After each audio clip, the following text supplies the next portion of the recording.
Korean Face and Body Specialist presents Ftalk.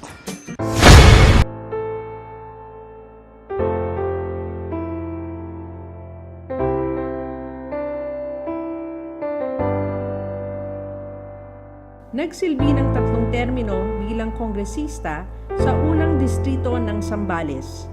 Naging most outstanding congresswoman sa 6 na sunod-sunod na taon. Isang Emeritus Hall of Famer awardee sa Congress.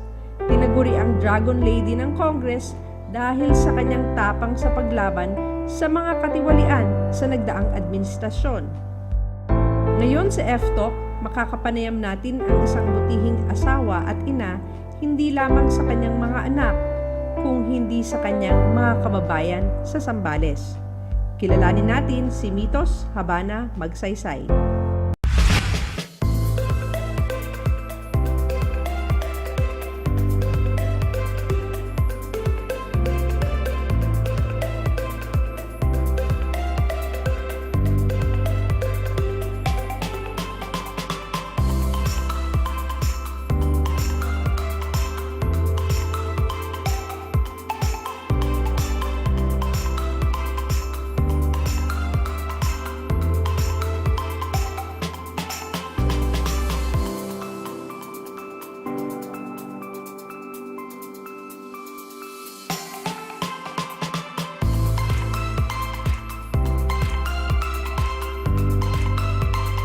Kasama po natin ngayong umaga ang napakagaling, napakasipag at napakagandang si Congresswoman Mitos Magsaysay.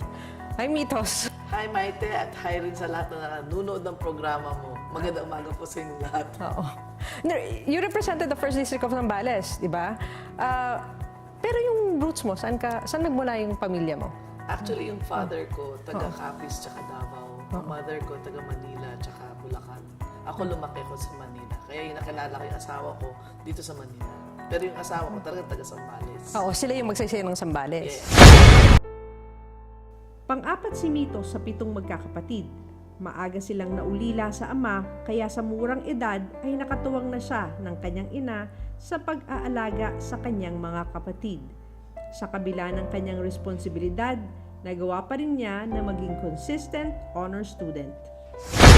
Ko si Antonio Habana III. Ano siya, namatay siya nung 11 years old ako at the age of 45.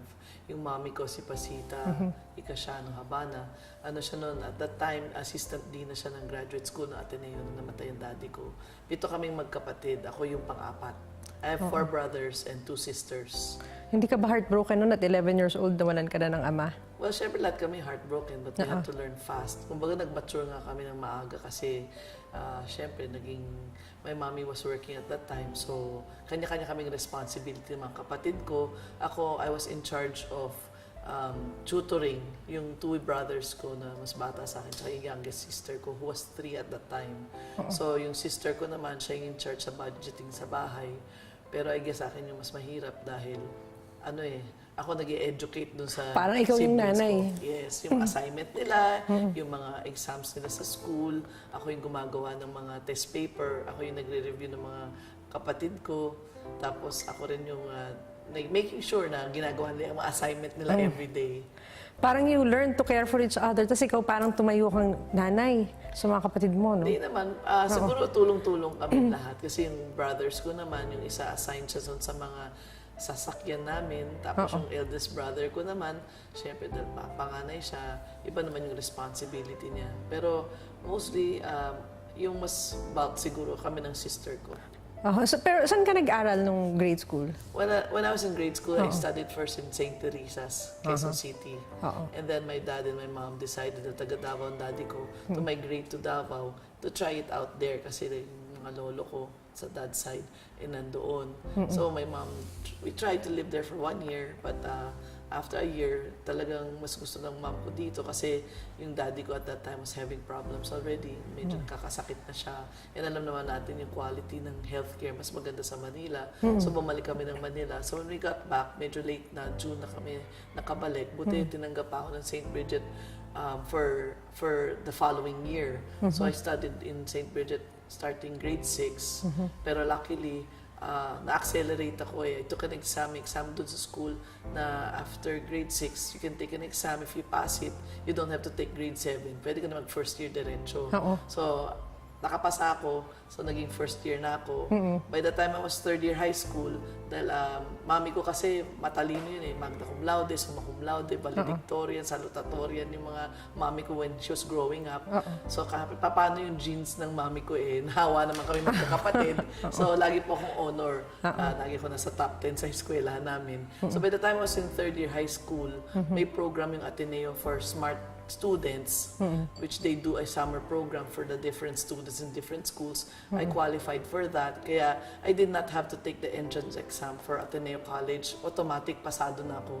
If I wanted to study in Ateneo for college, pwede na akong dumiretso without having to take an entrance exam. I understand at an early age, nagtatrabaho ka na eh. Maswerte naman ano ba yung kasi, mga racket natin noon? maswerte naman nung bata pa talaga ako, mahilig ako magtinda. 5 years old pa lang ako, nagtitinda na ako. So, may sarili kong pera. When we went to Davao, nagtayo ako ng sarili kong kantin. Doon sa loob ng school namin, doon yung Philippine Women's College sa Davao. So, I started with 10 pesos na puhunan.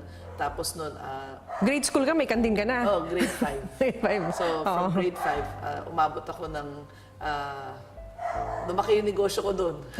Yung mga tindera kong iba, mga classmate ko, binabayaran ko lang ng pagkain. Okay na sa kanila pag-recess.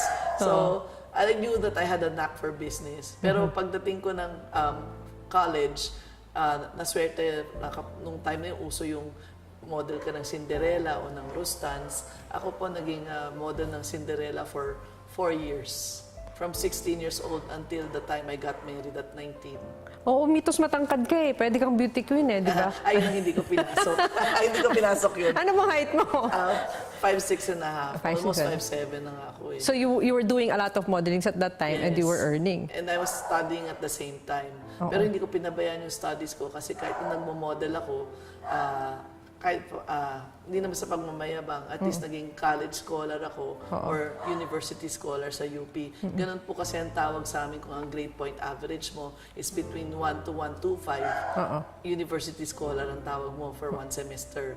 Kapag 125 to 1.75, college scholar ang tawag mo. And I always used to hit that mark. Very rare po na hindi ko makukuha yun. Yung either both or one of them. And your mother was a single mother at that time. Yes. So, ikaw, scholar ka ng bayan, nasa UP ka, medyo nakatulong ka na rin pagdating sa gastos. At least hindi na pinoproblema ng mami ko ako pagdating sa mga gastos ko. Kasi since I was earning my own money, nakakaipon naman ako.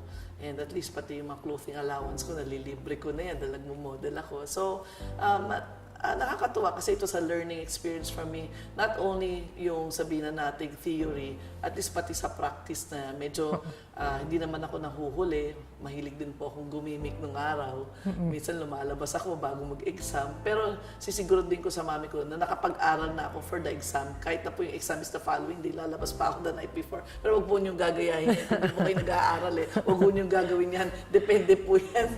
Lalo na habulin ka, model ka, di habulin ka nung college. Mahilig lumabas. Pero ayaw ko nagbo-boyfriend.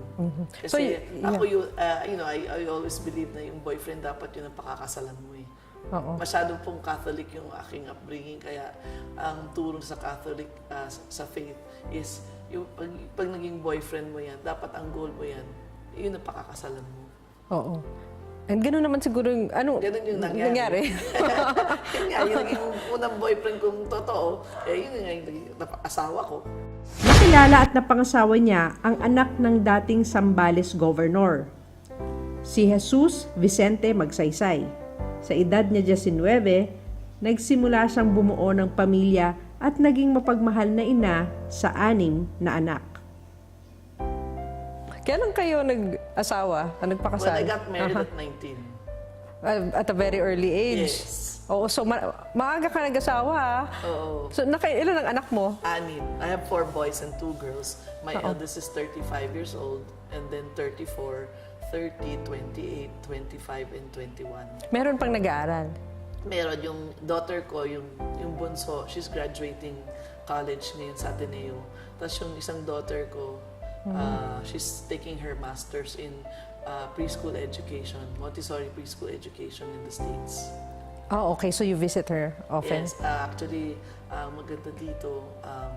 Ako kasi hands-on mother ko ever since. Ako yung parang kung napapanood mo yung mga sine, ako yung soccer mom, yung naghahatid ng mga anak sa eskwelahan na naka parang station wagon o van, na isa-isa kong hinahatid mga anak ko. Very hands-on talaga ako. I really make time for my children when I was in the private sector. Kahit na po may mga negosyo ko, kasi nakita ko yung experience ng mother ko na importante pala na kumikita rin ng sariling pera ang isang babae kahit na may asawa ka at kaya ng asawa mong mag-provide for you. It's important that you have to learn how to grow as a person and to have your own money. Kasi what happened to my mom, we were 7, she had kids, 7, 15 yung eldest, 3 yung youngest, tas namatay yung daddy ko. Eh kung hindi man nagtatrabaho mami ko, di paano na kaming lahat? So ako, yun yung tumatak sa isipan ko eh. So you encourage women na kahit paano makapag-aral sila, tapos meron silang mga sariling ipon din or sariling mga career. At saka hindi, dapat talaga may career ka. Kasi alam mo, hindi pwede yung lalaki lang ang may career. Dapat yung babae meron din. Na para, alam mo, minsan sa isang pagsasamahan eh, dapat you're growing sabay-sabay eh. Mahirap maiwanan. Kunyari, alam mo naman mga lalaki kasi since they're out there, you know, they get exposed to the world. Marami silang natututunan along the way. Eh, tapos ikaw nasa bahay ka lang. Sometimes hindi ka na makarelate dun sa makinikwento ng asawa mo. So, dapat talaga nakikipagsabayan. Yes. Hindi ka naman nakikikompete, pero at least maging sabay ka lang sa pag-grow niya as a person. Ikaw din nag-grow as a person. And nakita ko rin talaga na it's important that you have to make your own money also. For also yung satisfaction mo for yourself, tsaka yung tipong, what happened to my mom happens to you.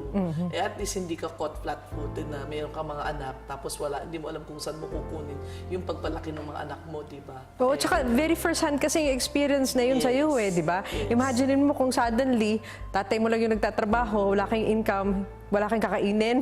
Ayun na nga eh. At saka talagang nakita ko na mabuti yung may sarili ka talagang, kasi nakikita ko na pati yung self-respect mo tumataas, pati yung asawa mo, kahit nasabihin mong ayaw ka niyang pagtrabahuhin, tumataas din ang respeto niya at yung pagmamahal sa'yo kasi nakikita niya, ay, yung misis ko pala, mapapakinabangan ko din naman pala. Meron din naman, hindi siya kontento lang doon sa binibigay ko. Oo, nagiging proud rin siya sa'yo. Sa accomplishments mo, di ba? Kasi kahit pa paano kaka-accomplishments ka. Kaya ako noon, nung hindi ako pwedeng mamasukan ng trabaho, nagnegosyo ko. Kaya when I was 20, I think I was already about 26 years old that time, 3 na yung anak ko. Nagtayo talaga ako ng business. Nagbabuy and sell ako ng mga damit. Kasi mahilig, nagbiyahe ako. So, nagtayo ako ng first store ko sa Green Hills. Noong time na yung Shopsville, uso yan sa mga imported na items. Nag-wholesale ako, nagre-retail ako. From one store na ang pinuhunan ko yung ipon ko when I was single. I started out with a 20,000 pesos capital. Napalaki ko yung tindahan ko na naging had 14 stores in Metro Manila sa iba't ibang mall. By the time I was Congresswoman, marami na akong tindahan, marami na akong ipon. I was financially independent and talagang nakita ko na I really loved what I was doing because I was traveling, which is the best teacher for me because you know, when you travel, there are certain things that you will experience that the school cannot teach you. And iba talaga yung nabubusog yung mata mo sa mga development sa iba't ibang bansa. And at the same time, kumikita pa ako kasi nagsosourcing ako ng mga ititinda ko from abroad. So sabi ko nga, kaya yung passion ko siguro, sabi ko na lang yung hobby ko of traveling, hindi natanggal sa akin yan. And I wanted my kids to experience that early on. Kaya minsan, kasama sila. Buying trips. Kasama yung mga anak ko kahit na 3 or 4 years old lang sila para ma-appreciate din nila na hindi ganun kadali kumita ng pera. Na kailangan pala ganito karami bubuhatin ng mami nilang damit para lang makabili ng toys sa kanila sa Toys R Us. So pati yung mga anak ko, lumaki sila knowing that to learn how to value yung hard-earned money. Kasi sila mismo pinagbubuhat ko eh. Oo, Para yes, alam nila, see, if you want a toy in Toys R Us, you have to carry this much clothes, you have to sell this much clothes, so I can buy you what you like, kung ano yung usong laruan nung panahon na yun. At saka syempre gusto mo rin silang mumulat sa iba't ibang kultura ng iba't ibang bansa, no? Yes. Because as you said, it's education, it's an eye-opener. Yes. Pero meron kaya tang mga anak na wala studying abroad, hindi ba medyo mabigat sa iyan? Hindi mo namimiss? Actually, namimiss ko yung mga yung mga boys ko, ayaw nila ng mga abroad. Pero yung mga girls ko talaga, mas ano sila, mas adventurous sila, mas yung mga dreams nila iba. Alam mo ako kasi yung klase ng mami na pag nakita ko may panaginip yung anak ko, gusto ko talaga na matulungan ko sila maging reality. And nakita ko naman kasi na malaking bagay sa mga anak ko yun eh. And yung daughter ko nung nag-aaral sa Spain para sa program niya, exchange program ng Ateneo, tsaka yung school sa Madrid, eh talagang sinamahan ko pa. At nakita ko na at that time she was only 20, eh medyo sheltered siya, bunso siya. Nakita ko na napakalaki ng transformation sa buhay ng daughter ko na you learn to live alone, maglaba ka, maglinis ka, magplancha ka, magluto ka ng damit mo. So, pagbalik ng anak ko after 6 months of living in Spain, nagbago rin ang character ng daughter ko. Hindi na siya masyadong shy, hindi na siya masyadong introvert na personality niya.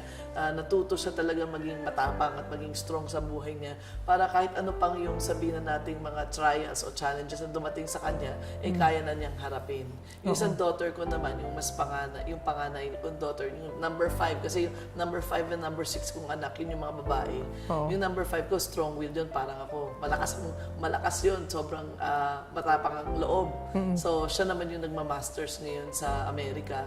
So, sinamahan ko din siya, dinadalaw ko siya. Sa akin kasi, when I was in Congress, medyo na sabihin na natin na there were certain times that I would feel so bad kasi merong occasions sa school na hindi ko pwedeng puntahan because of our congressional work. So, nung nawala ako sa Congress, kinarir ko talagang yung mga times na nawala ako, talagang sinuklian ko yon sa mga anak ko to show them that, your mother really loves you very much. Which is happening now. Yes. Kasi wala ka sa Congress as of the moment. Yes. Ilan ba yung anak mong may asawa na?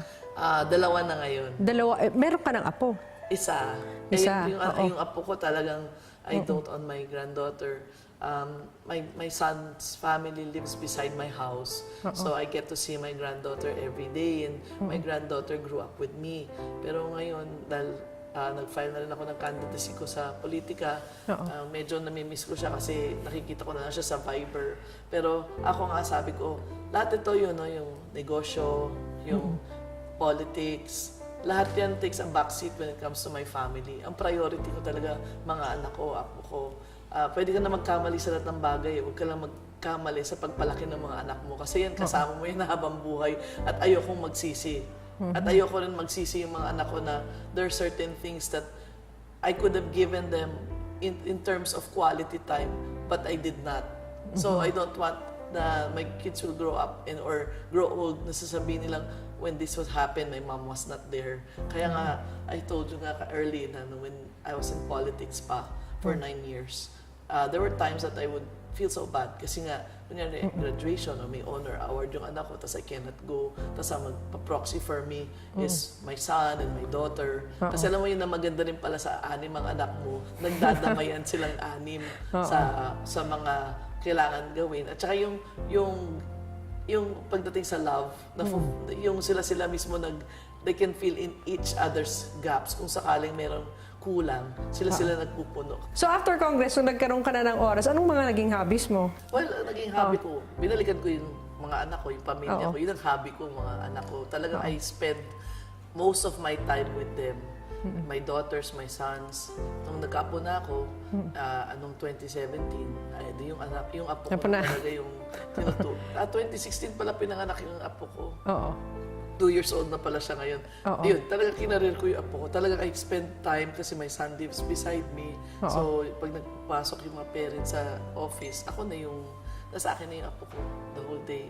So, talagang tinutukan ko yung apo ko. Kasi ako yung klase ng mom nung araw na, ako yung mom na parang yung napapanood mo sa sine nga na naghahatid sa bata sa eskwelahan, sinusundo, tapos ako nag-tutor, iba-iba naman yung dismissal time ng mga anak ko, kaya by the time makarating na yung mga ibang anak ko from school, natapos na ako i-tutor yung mga naunang nakauwi na. At the same time, nasikasong pa yung tindahan ko. After I tutor all of them, I go to my school paggabi na. Kasi sa mga shops ko paggabi na, doon ako dumadalaw na sa mga tindahan ko.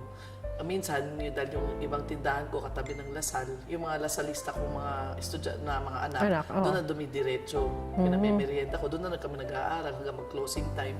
Pero ngayong naging lola ka na, ang lagi mong kasama araw-araw, yung apo mo. At saka ngayon, yung mga daughters ko dati, nandito pa, sila rin. Pero ngayon nasa abroad yung isa nandito, di sila na lang. Yung mga boys ko kasi, boys will be boys eh. May kanya-kanyang mundo yan eh. So, yung mga daughters ko. So, if you're not traveling and you're at home, you're with your granddaughter. And anong ginagawa mo sa bahay the whole day? Basically, nagluluto ako. I cook for my family, which I used to do before when I was not in Congress. Ako nagluluto sa bahay. So far, mukhang okay naman. Nag-enjoy naman. Pero yung nasa Congress na ako, I did not have time anymore. I have time to cook. Actually, magagaling magluto dito sa pamilya ko. Asawa ko, mga asak kong lalaki, magagaling magluto. Ipapakita mo sa amin ngayon yung pagluluto mo. Yes. Hopefully, magustuhan niyo yung niluluto ko kasi yun naman lang ang alam ko. Na medyo masarap. Sige, tingnan natin magluto si Kong Mitos. Ano itong niluluto natin? Una-una, syempre, ginisa ko yung buntot ng baka sa bawang. Syempre, pinlambot ko muna. Tapos nun, kasi pag may handa sa amin, ang favorite ng mga tao na pinupuri ko sa niluluto ko, kare-kare. Kaya yun na lang lulutuin ko ngayon para naman patikim ko sila. Yung masarap mong lutong kare-kare. Ayun. Yan. Ayun. Kaya ito yung mga namimiss ko yung nasa Congress ako kasi hindi ako makapagluto dahil busy tayo sa Kongreso. So, yan. Ako yung nagluluto ngayon. Naging Congresswoman ng Zambales sa loob ng 3 termino at minahal ng kanyang kababayan dahil sa mga proyektong pinatupad niya sa kanyang distrito. Kabilang na ang libreng pagamutan at scholarship. Noon sa district ko nung araw, for 9 years, no fail, week in, week out. Talaga nagbibigay ako ng libreng servisyo. Bukas yung opisina ko sa mga constituents ko. Pag Wednesday, meron akong district office sa Olongapo. Pag Thursday, bukas naman yung office ko sa Subic. Pag Friday, bukas ang office ko sa Casilian. Pag Saturday, bukas ang office ko sa San Marcelino. Doon pumupunta lahat ng constituents ko per town para... Ano yung libre services? Like for example, yung nangangailangan sila ng tulong pagdating sa kasi ang focus ko nun, kalusugan sa edukasyon. Kasi nakita ko, ang isang mahirap na pamilya, hindi niya talaga kayang magpaaral, pag kunyari, mahirap ka lang, ang una mong isa-sacrifice kasi is yung kalusugan at edukasyon mo ng pamilya mo. Kasi unahin palagi yung talagang sikmura. Oo, yan. Tama-tama. Gulay, kalusugan. Ng iyong pamilya. So, ang nangyari dyan, dahil kailangan nila pakainin yung pamilya nila, they will sacrifice yung health and education. Kaya ako na nag-provide ng health and education. Every day, yung meron akong pagpumunta sa opisina ko, meron silang libreng doktor, libreng mga gamot. So yung doktor ko, titingnan sila, base sa magiging findings ng doktor ko, bibigyan sila ng gamot, libre. So, libre din yung gamot? Kung ano yung dosage na kailangan nila, binibigay namin ng buo yun, 21 tablets, ilang tablets yun kailangan. Lahat yun for all kinds of sicknesses, kompleto ko para akong parmasya doon sa sarili kong opisina. Tapos nakita ko na minsan pag kailangan nila ng sulina yung dugo, ihidumi nila, hindi na sila babalik kasi wala silang pera. So what I did was, nagpa-accredit ako, nagtayo ko na sarili kong diagnostic laboratory. Kung saan libre yung suri ng dugo, ihidumi, ECG, pati nebulizer libre, pati yung mga gamot na kailangan doon. So, one-stop shop pala yan. One-stop shop. Tapos pag nakita na namin yung results, based on that, bibigyan na namin sila ng gamot, which is for free. Tapos nung meron ako dentista, libre yung dentista ko, libre bunot ng ngipin yun. Pati yung mga medicines for pagbubunot ng ngipin, libre na rin sa amin yun. So pati yung, nung nakita ko na, since may diagnostic laboratory na ako, nagtayo na rin ako ng drug test laboratory na nagpa-accredit talaga ako sa gobyerno, na lahat naman ng tricycle, jeepney, bus drivers ko, taxi drivers, they get that for free. Ang importante kasi sa akin, ang goal ko doon was, malibre sa kanila yan. Parang yung 350 pesos normally binabayaran nila sa drug test, maano na nila, malibre na nila yun. Tapos ipambibili na nila ng pagkain sa bahay. Very ano kasi ako sensitive ako na dapat makatipid yung constituents ko kung saan sila giginhawa. Yun yung programang ibibigay ko. Paano to? Usong-uso ngayon yung usapin na narco-politics so syempre kung politician ka, tapos yun yung negosyo mo, talagang mas kakalat yung droga dun sa ako area. nalulungkot kasi alam mo, nung congresswoman ako, I used to take care ng lahat ng inmates namin sa BJMP. Yung quarterly, dumadalo ako doon, pinapagamot ko lang ng inmates natin. Hindi pa umaabot ng 1,000 ang inmates namin sa BJMP. Pero ngayon, nung dumalo ako ulit, nagulat ako na lampas 2,000 na ang inmates namin. Tapos ang nangyayari, sinosoli na ng BJMP yung mga ibang inmates back to the barangays. Doon sila kinukulong sa barangay jail. Pag napuno na yung mga barangay jail namin, wala na magawa ang kapitan, may MOA sila. Pinapalaya nila yung ibang inmates back to the community. Tapos after 2 days, mahuhuli na naman kasi nagtutulak na naman ng droga. Kung dati sikat yung district ko for good things, ngayon, so to say, nagiging sikat yung district ko because of drugs. And that is one of the reasons bakit bumalik ako sa politika. Sa kanyang pansamantalang pagpapahinga sa Kongreso, maraming naging pagbabago sa kanyang distrito. Kaya naman susubukan niyang bumalik ulit para maibalik at maipagpatuloy ang kanyang mga nasimulan. We should not be known as a narco district. Kasi nakakalungkot nga na gano'n na yung nangyayari, lalo na ngayon si Pangulong Duterte, very vocal siya na he's against drugs and talagang he will go after yung mga narco-politicians. So ano daw nangyari? Dumaming drug dealer, dumaming droga? Sad to say, Maite, yung isang town ko sa district ko, yung isang mayor doon nasama sa narco list na nilabas ng PNP at saka ng Malacanang nung araw. And up to this day, hindi pa nakokorek. Yung, hindi pa siya natatanggal doon sa listahan. Kaya nawala ng police power yung isang mayor doon sa distrito ko because of that. So doon sa municipality niya, talagang naging rampant yung drug addict? Hindi lang yun. Actually, nahuli yung taon, doon sa taon na yun, kaupo pa lang ni Digong as president, doon ni-raid yung floating laboratory. Sa bayan niya, sa barangay ng Kalapandayan, Subic, doon talaga nahuli yung floating laboratory. A few months after that, nagkaroon po ng raid doon. Nakakuha po yung national government ng PNP at saka ng PIDEA 2 billion worth of shabu doon sa isang barangay, Kalapakuan. After a few months, doon naman sa isang barangay niya, magkakatabi yan 1 billion worth of shabu. Tapos a few months back, meron na naman nahuli mga 2 billion worth of shabu doon sa Santa Monica, Subic din.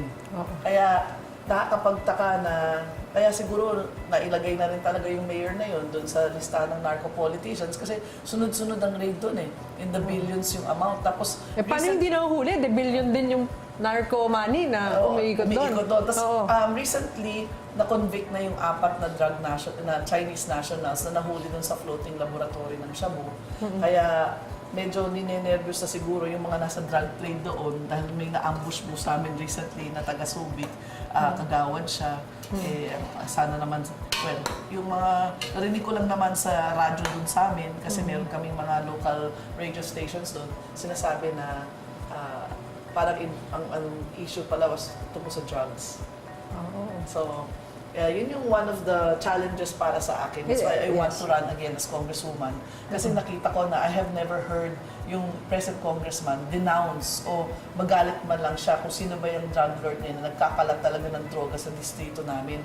At nakakalungkot din kasi yung Olongapo, which is the biggest city, it's a highly urbanized city, parang nasama pa yata sa mga listahan ng mga cities na drug-infested sa Pilipinas. So, talagang sabi ko nga hindi pwedeng umiral dito yung ganitong klaseng style ng politika na ang ginagamit po para ligawan yung mga tao ay drug money.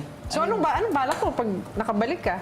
Well, ako naman Mahirap kalabanin yung droga at kung alam pa. ko naman yan. Alam mo, kahit nga si Digong sabi niya, it is a challenge eh. Pero I am willing to face that challenge once I become elected into office. And nakita ko kasi lahat ng services na libre na nakukuha ng mga constituents ko everyday, na libreng doktor, libreng gamot, libreng medical services, pati maintenance medicines ng senior citizen. Nakukuha sa opisina ko noon ng libre dati eh, monthly.